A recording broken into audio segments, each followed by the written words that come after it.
Tuluyan na nga bang lumabas si GM kaya pinagbigyan ng pagkakataon ni Kuya na makausap si Fiang sa pamamagitan ng isang task. Hi guys, again it's me Vinals TV. So for today's update guys, pag-uusapan natin yung pinagkaguluhan ngayon sa social media kung ano nga ba ang pakay ni GM sa pakikipag-usap ng personal kay Fiang. Pero bago ang lahat, huwag niyo munang kalimutang isubscribe at paghampasin ang notification bell button para updated kayo sa mga bago kong upload.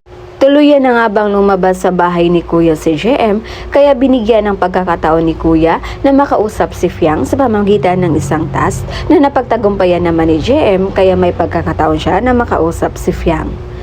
Pero matalanghaga ang nangyari dahil kagabi sa abangan para bukas, kitang-kita yung saya ni GM at ganun din naman si Fiang na hindi napigilang sabihin, "Kuya, kinikilig ako."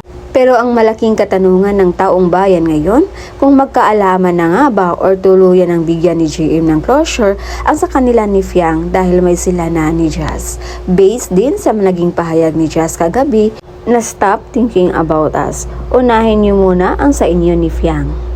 Marami ang haka-haka ng taong bayan na pag-uusapan lang nila yung about sa kanilang tatlo. Marami din ang nagsabi na si Jazz yung talagang gusto ni GM at si Fiang bilang close friend lang.